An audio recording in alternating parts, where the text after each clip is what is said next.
दोस्तों, आज हम इस कहानी से जानेंगे कि लालच हमसे क्या कुछ करवा देता है और लालच की अति में हम अपने सारे रिश्ते भूल जाते हैं। तो चलिए शुरू करते हैं ये कहानी। एक बार वाराणसी में एक बहुत ही ईमानदार और दयालु आदमी रहता था। उसकी 3 बेटियां थीं और उसकी पत्नी के साथ उसका एक छोटा सा संसार था, किंतु छोटी आयु में ही उसका निधन हो गया। मरने के बाद उस आदमी का पुनर्जन्म एक स्वर्ण हंस के रूप में हुआ। पूर्व जन्म के उपादान और संस्कार उसमें इतने प्रबल थे कि वह अपने मनुष्य योनि के घटनाक्रम और उनकी भाषा को विस्मृत नहीं कर पाया, यानी कि उसे अपना पिछला जन्म याद था और वो उन यादों को भुला नहीं पाया था।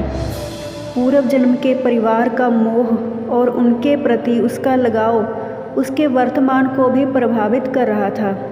एक दिन वह अपने मोह के आवेश में आकर वाराणसी को उड़ चला, जहां उसकी पूर्व जन्म की पत्नी और 3 बेटियां रहा करती थीं। घर के मुंडेर पर पहुंचकर जब उसने अपनी पत्नी और बेटियों को देखा तो उसका मन बहुत बेचैन हो उठा, क्योंकि उसके मरने के बाद उसके परिवार की आर्थिक दशा बहुत ही खराब हो चुकी थी। उसकी पत्नी और बेटियां अब सुंदर वस्त्रों की जगह चिथड़ों में दिख रही थी। वैभव के सारे सामान भी वहां से हट चुके थे।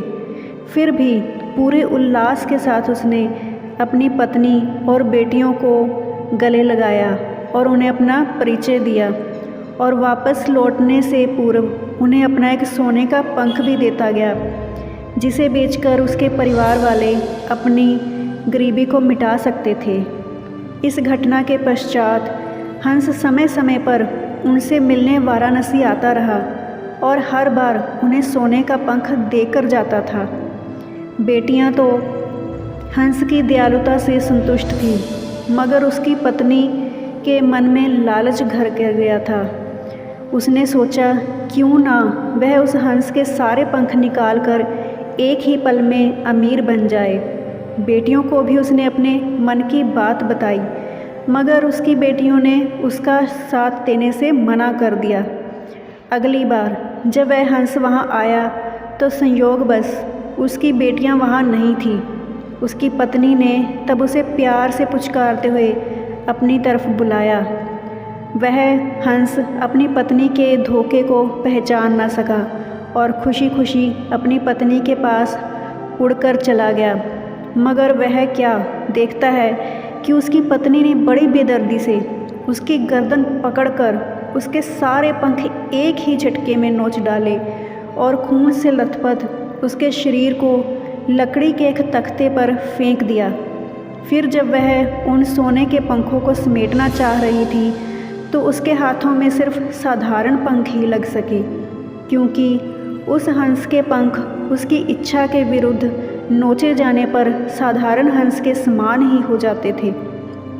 बेटियां जब लौटकर घर आईं तो उन्होंने अपने पूर्व जन्म के पिता को खून से सना देखा। उसके सोने के पंख भी खो चुके थे।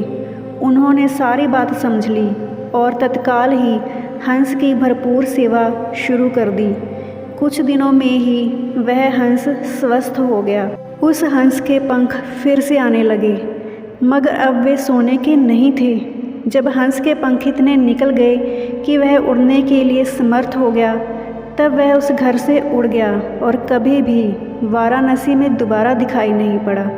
तो दोस्तों, इस कहानी से आपको शिक्षा तो पता चल ही गई होगी कि लालच क्या कुछ करवा देता है इंसान से।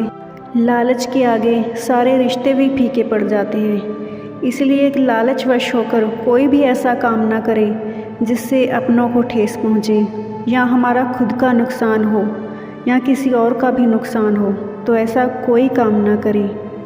आपको ये कहानी कैसी लगी मुझे कमेंट सेक्शन में ज़रूर बताइएगा। आप मुझे कमेंट ही नहीं करते, ना ही मेरी वीडियो को लाइक और शेयर करते हैं, इसीलिए मैं थोड़ी देर से अब वीडियो बना पाई, क्योंकि आपकी तरफ से मुझे मोटिवेशन नहीं मिल रही है। तो प्लीज़ लाइक और शेयर ज़रूर करें।